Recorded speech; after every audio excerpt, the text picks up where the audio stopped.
Assalamualaikum warahmatullahi wabarakatuh. Waalaikumsalam warahmatullahi wabarakatuh. Saya akan membacakan kasus yang pertama.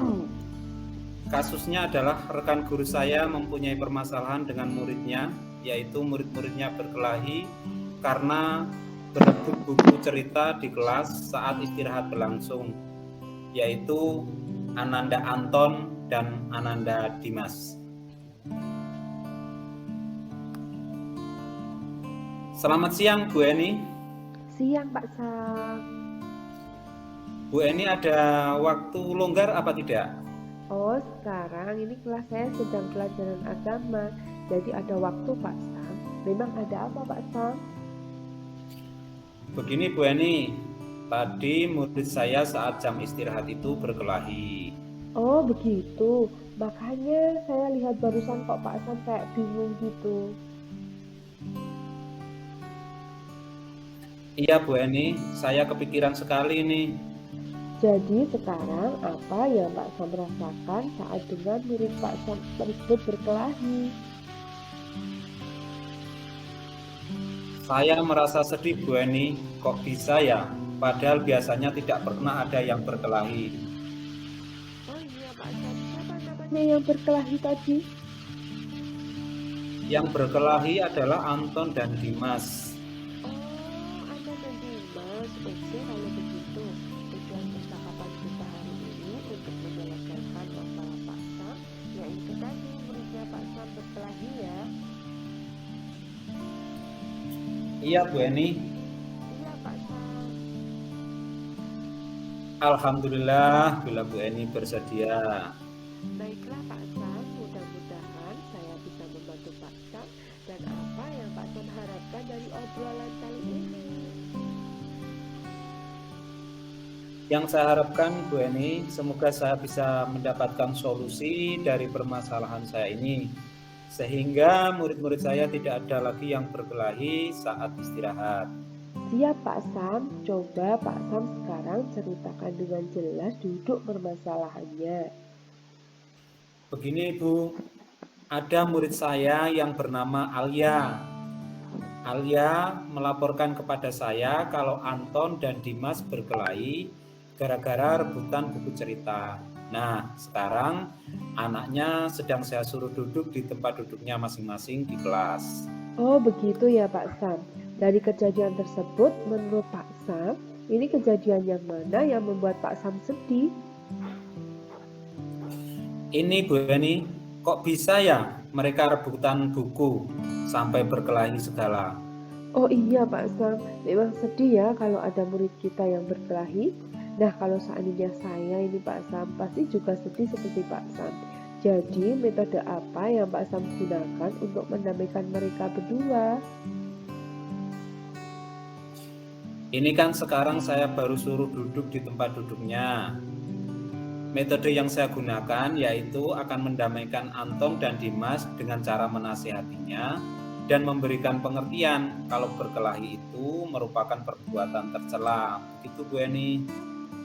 Sudah tepat yang Pak Sam lakukan, menasihati dan memberikan pengertian kalau berkelahi adalah perbuatan yang tercela. Menurut saya, Pak Sam sudah melakukan yang terbaik untuk anak-anak.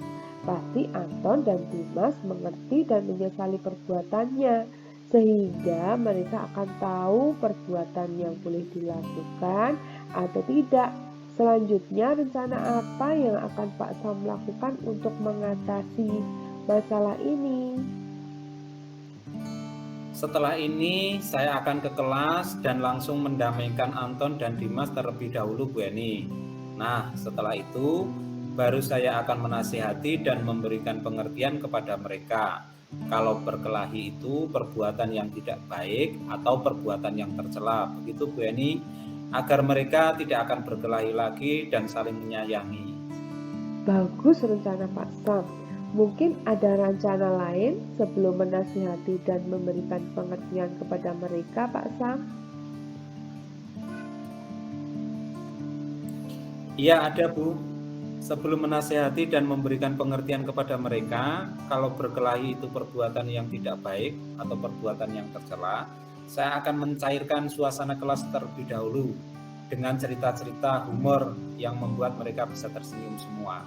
Wah, sangat bagus ya rencana Pak Sam.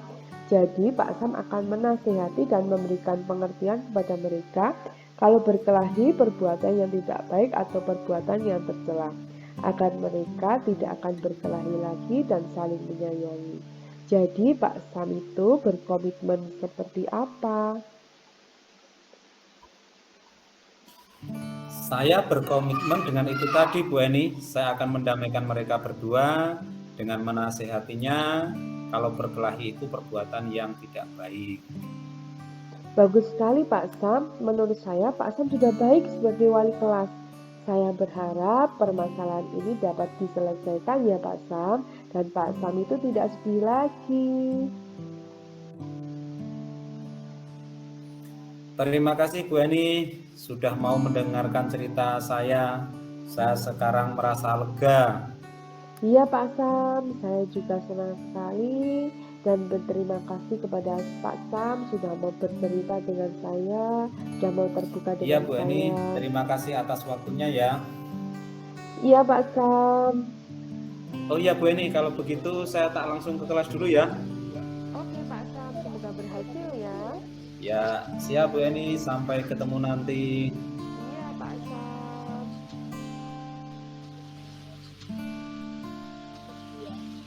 Kasus yang kedua, Coach Pak Samsudin, coachnya Ani Rahayu. Kasusnya yaitu Bu Ani merasa bingung karena murid yang bernama Oza yang sudah dipilih dan berlatih untuk mengikuti lomba kitobah pada lomba MAPSI, ketika di hari-hari terakhir berlatih mendekati lomba malah merasa kurang percaya diri atau demam panggung. Ketika dicoba untuk menampilkan kitobah di depan teman-temannya, Oza tidak mau tampil dan malah menangis. Padahal suara bagus dan sudah menguasai materi. Ketika latihan sudah sangat bagus penampilannya, tapi ternyata sama sekali belum pernah mengikuti lomba sehingga merasa grogi dan takut. Solusi terbaik yang dilakukan melalui coaching dengan Pak Sam. Assalamualaikum Pak Sam. Waalaikumsalam Bu Ani. Pak Sam, mohon maaf ini saya mengganggu waktunya Pak Sam sebentar. Oh tidak apa-apa, gimana Bu Ani, ada apa? Apa yang bisa saya bantu? Gini Pak, saya pengen ngobrol sebentar dengan Pak Sam. Pak Sam ada waktunya kapan ya Pak ya? Oh ini saya sedang longgar Bu, kelas saya sedang pelajaran olahraga. Sekarang bisa Bu, silahkan. Kebetulan sekali kalau begitu Pak. Begini loh Pak, saya tuh benar-benar bingung Pak. Kok ada bingung segala, bingung yang bagaimana Bu? Bagaimana ceritanya Bu? Begini loh Pak. Pak Sam tadi pagi setelah apel pagi melihat sendiri kan kondisinya Oza. Oh ya, Oza. Iya, Oza Pak. Ya, yang tidak mau tampil itu ya? Iya Pak, padahal lomba cuma kurang 2 hari lagi. Persiapan dan latihan semuanya sudah matang Pak. Ini kok malah mau tampil malah dianya mogok. Ini gimana ini Pak? Waktu proses seleksi kemarin bagaimana Bu? Ya kalau dari proses seleksinya ya Oza ini dari teman-temannya dia termasuk yang terbaik Pak. Dalam kesehariannya saya lihat dia juga sangat berani. Nah baru ketahuan ini ketika disuruh tampil di depan umum dia kok malah grogi dan sepertinya demam panggung. Ini gimana ini Pak? Waduh. Agak sulit ini Bu masalahnya. Sudah mendekati waktu lomba masalahnya Bu. Iya Pak, terus gimana ini solusinya? Saya bingung sekali nih Pak. Bu Ani, selama waktu pelatihan pernah tidak memberikan penguatan terkait emosi saat tampil di lomba dan lain sebagainya? Pernah sih Pak, saya pernah sedikit ngobrol-ngobrol dengan Oza. Kemarin itu saya sempat menceritakan pengalaman dari kakak-kakak kelasnya terdahulu ketika pertama kali mengikuti lomba. Memang demam panggung seperti itu kan sudah biasa dialami ketika mau ikut lomba. Cuma kan bagaimana kita mengontrol emosi agar groginya itu tidak terlihat. Seperti itu saya sudah pernah cerita dengan Oza, dan sepertinya Oza juga sudah mulai memahami, tapi kok ternyata ini masih demam panggung juga. Apa yang Bu Ani lakukan? Ya, sebelum mengikuti lomba saya sudah berpesan sama si Oza ini, jadi supaya nanti dia tenang dan bisa berlomba dengan bagus. Sebelumnya saya sudah meminta dia untuk berdoa terlebih dahulu, menenangkan pikirannya, kemudian menarik nafas panjang, berusaha tenang, dan berusaha meyakinkan dirinya sendiri bahwa dia mampu dan bisa, dia tidak takut, dia bisa menang, dia yakin. Sudah seperti itu saya, Pak. Sebetulnya sudah bagus itu, Bu. Memang persiapan emosional sebelum lomba harus seperti itu. Yang Ibu sarankan sudah tepat itu, Bu. Iya, Pak. Tapi kenapa tadi pagi kok Oza masih demam panggung juga ya, Pak ya? Sepertinya perlu diberikan penguatan lagi untuk persiapan mentalnya itu si Oza itu, Bu. Iya mungkin ya, Pak ya.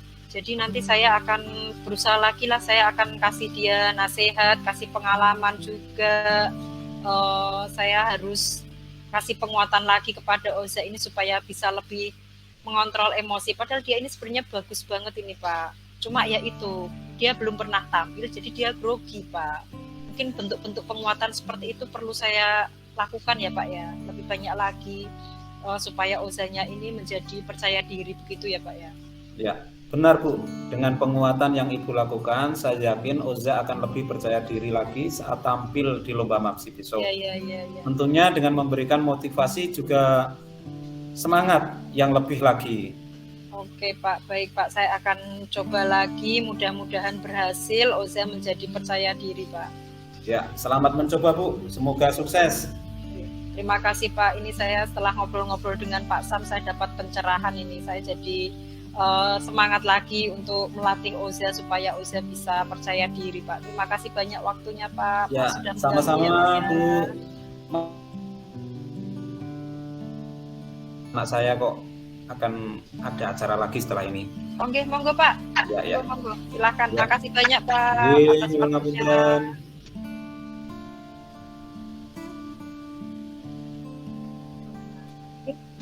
Untuk kasus berikutnya, kasus ketiga nggih, di mana Bu Ani Rahayu sebagai coach dan Bu Arya sebagai coach ya. Nah, di sini permasalahannya ada pada coach, yaitu ada salah satu anak didik atau murid yang tidak bersemangat dalam belajar, bahkan pada saat proses belajar mengajar itu acuh atau cuek, bahkan juga nilainya sangat menurun menurut pengamatan dari coach tersebut. Ya, Assalamualaikum Bu Ani.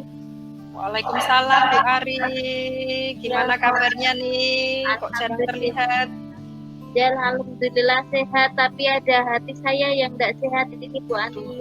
Kok ada nggak sehat ini, ada masalah apa sebenarnya, Bu? Ya, sebenarnya saya menghubungi Bu Ani itu Ya. saya ingin menyampaikan unek-unek saya kepada Bu Ani. Tuh, apakah Bu Ani ada waktu? Kalau buat Bu Arya selalu ada waktu, Bu. Monggo.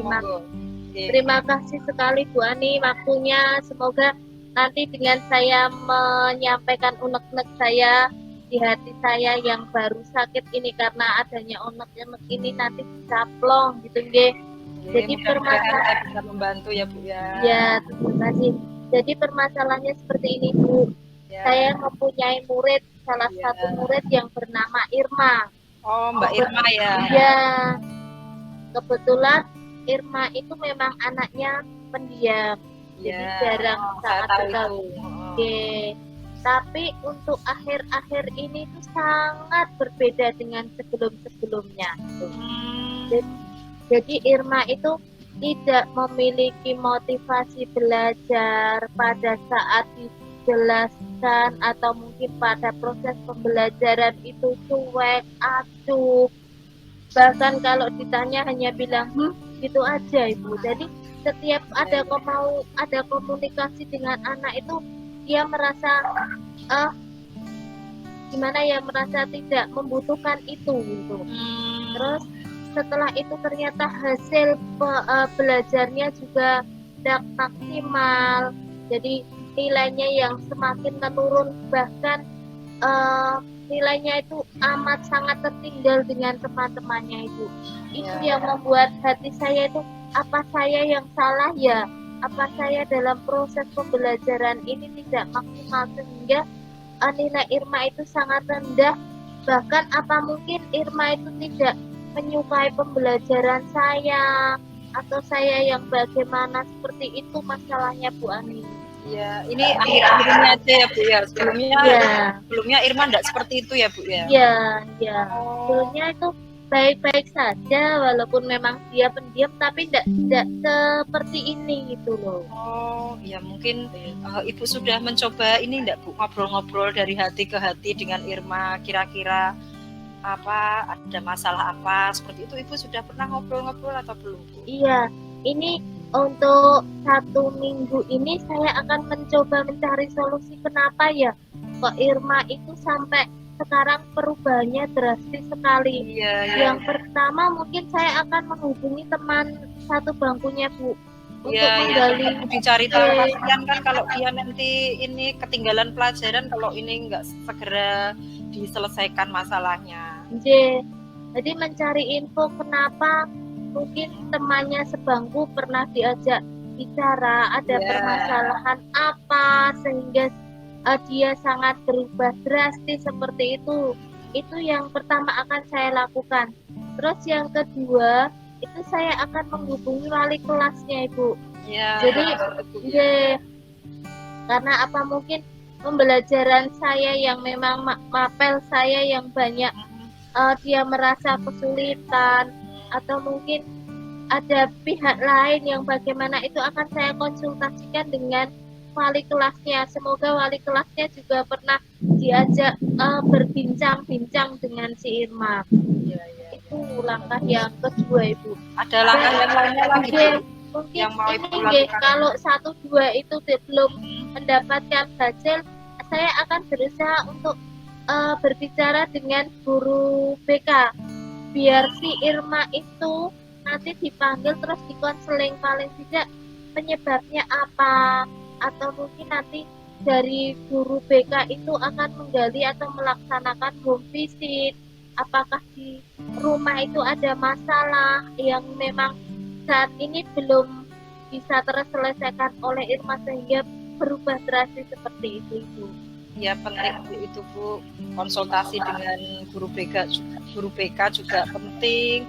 Jadi Ibu harus ini apa, segera melaksanakan rencana yang sudah Ibu susun ini. Jadi langkah 1, langkah 2, langkah 3 itu harus segera Bu, ini kasihan itu anaknya Bu. Segera di apa harus ditemukan itu akar permasalahan apa, pemecahannya seperti itu Bu. Ini sudah bagus Bu rencananya Bu, tinggal ini aja Bu, tinggal jalan. Semoga aja dengan ini saya dapat menyelesaikan semuanya Ibu. Jadi artinya saya dapat menggali penyebab apa sehingga Irma kok berubah seperti itu, nilainya semakin turun, bahkan pada saat di kelas dia juga acuh tak acuh, cuek dan sebagainya. Itu mungkin Bu Ani atau mungkin yang lain akan mencoba, kita coba bersama-sama. Saya sendiri akan mencobanya Ibu. Ya Bu, coba nanti Ibu coba langkah-langkahnya aksi Ibu ini coba diterapkan dalam 1 minggu ini ya Bu ya. Nanti ke depan setelah 1 minggu nanti Bu bisa ngobrol-ngobrol lagi dengan saya Bu, gimana perkembangannya Mbak Irma ini, supaya kita nanti cari solusi bersama gitu. Semoga cara-cara saya ini nanti bisa menyelesaikan menjadi solusi yang terbaik ya Bu Ani. Tolong Bu Ani ini jangan bosan-bosan kalau saya hubungi, saya mau konsultasi atau mau mengutarakan unek-unek saya kepada Bu Ani.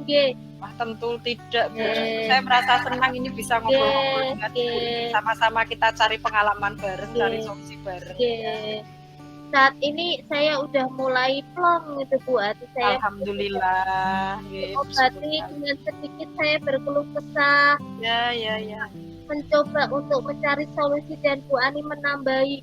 Oh ya, itu Nggih. menjadi semangat saya untuk terus berinspirasi mencari solusi agar Irma itu tetap semangat Ibu. Terima kasih. Mudah-mudahan Ibu, mudah-mudahan segera tertolong ini anak ya, Bu. Nggih. Ya. Nggih. Terima kasih dukungannya, guys. Nggih, Saya nggih. kabari lagi Sama-sama, nanti Bu. 1 minggu ke depan gimana perubahannya dengan solusi-solusi saya ini. Ya, Semoga ya. aja berhasil. Nggih. Oke. Nggih. Terima kasih Bu Ani waktunya. Sama-sama, Bu. Matur nuwun dia Nggih. sudah meluangkan waktu. Nggih, sama-sama. Terima kasih. Ya, nggih, suwun. Assalamualaikum. Waalaikumsalam. Untuk kasus yang keempat atau kasus terakhir di sini nggih, permasalahan keempat saya sendiri Bu Arya sebagai coach dan Bu Eni sebagai coach nggih. Di sini kasusnya ada rekan saya yang mempunyai permasalahan dengan salah satu muridnya, di mana salah satu muridnya itu tidak bersemangat di dalam belajar. Ya, dia itu otomatis di dalam belajar di kelas karena kalau di rumah selalu nge-game atau menggunakan HP sehingga di kelas tidak bersemangat dalam belajar. Itu permasalahan atau kasus keempat. Assalamualaikum Bu Eni. Waalaikumsalam Bu Ari. Sini Bu Ari. Iya, terima kasih. Saya lihat Bu Eni kok kelihatan sedih. Ada masalah apa, Nggih? Iya Bu Ari, ini loh, saya itu kepikiran dengan salah satu murid saya yang tidak bersemangat belajar di kelas. Oh, begitu. Apa yang membuat Bu Eni bersedih, Tessa? Ini loh Bu Ari, ada salah satu murid saya itu kalau di kelas tidak bersemangat belajar, lesu gitu loh dia Bu. Terus, jadi apa yang Bu Eni rasakan sekarang? Saya merasa sedih karena ada salah satu murid saya yang tidak bersemangat dalam belajar di kelas. Siapa nama muridnya Bu yang tidak semangat dalam belajar itu? Oh itu loh Bu, Mas Yunan. Oh, Yunan ya, oke. Kalau begitu Bu Eni, tujuan percakapan kita hari ini untuk menyelesaikan Jadi permasalahan dari Bu Eni karena ada salah satu murid Ibu yang namanya Mas Yunan tidak bersemangat di dalam belajar. Ngonten Iya Bu Ari. Baiklah, mudah-mudahan saya bisa membantu. Apa harapan daripada Bu Eni? Yang saya harapkan saya mendapatkan solusi dari permasalahan saya ini sehingga saya dapat bersemangat lagi saat mengajar di kelas. Coba Bu Eni ceritakan dengan jelas permasalahannya gimana? Begini Bu Ari, nah kan ada salah satu murid saya yang namanya Yunan, tidak bersemangat gitu loh dalam belajar, di kelas lesu gitu loh Bu. Setelah saya selidiki, ternyata si Yunan ini kalau di rumah hanya mainan HP, nge-game terus gitu loh Bu Ari. Oh begitu. Nah menurut Bu Eni, mana yang membuat Bu Eni itu menjadi bersedih sekarang? Ini loh Bu. Sekarang Bu Eni bersedih itu karena apa? Ini loh Bu, karena Yunan kelihatan lesu, tidak bersemangat dalam belajar di kelas. Gitu loh Bu. Itu membuat saya sedih loh Bu. Oh begitu. Jadi sekarang apa rencana atau solusi yang akan diterapkan oleh Bu Eni? Nah, saya akan mengadakan home visit. Saya akan mengobrol dengan orang tuanya Yunan agar Yunan ini tidak mainan HP terus kalau di rumah dan menjelaskan kepada orang tuanya agar ini juga dampaknya juga kalau di kelas itu Yunan nanti tidak bersemangat lagi dalam belajar. sudah tepat sekali Bu Eni yang dilakukan, yaitu dengan mengadakan home visit. Mungkin ada rencana sebelum mau mengadakan home visit, Bu? Ada Bu, sebelum mengadakan home visit, saya akan berdiskusi terlebih dahulu dengan kepala sekolah, minta saran bagaimana langkah yang tepat agar orang tua murid tidak tersinggung.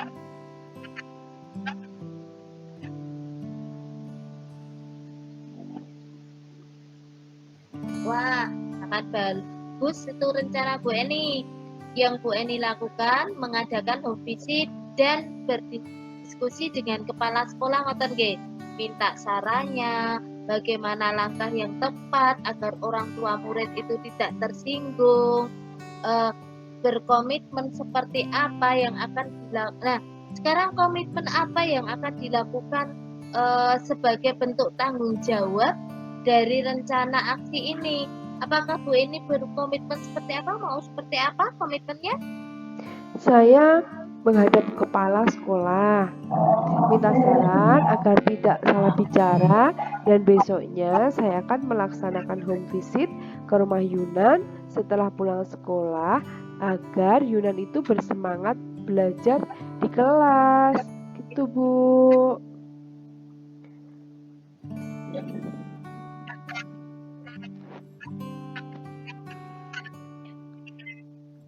Oh, bagus Bu Eni. Menurut saya Bu Eni sudah betul. Saya berharap permasalahan ini dapat terselesaikan ya Bu, dan bisa bersemangat lagi saat mengajar di kelas. Terima kasih Bu Ari sudah mendengarkan cerita saya. Saya juga merasa lega sekali sekarang. Ya, saya juga senang sekali Bu, dan berterima kasih Bu Eni sudah mau bercerita dengan saya. Jadi unek-unek Bu Eni itu agak teratasi sedikit gitu. Iya Bu Ari, terima kasih atas waktunya. Iya Bu Eni, kalau begitu saya pamit dulu ya Bu. Ada acara kepramukaan. Ya, saya pamit dulu. Sudah tidak ada kendala lagi toh ini? Mungkin sudah kagak. Iya, iya. Ya udah. Ya, assalamualaikum Bu Eni. Waalaikumsalam Bu Ari. Terima kasih banyak. Iya, sama.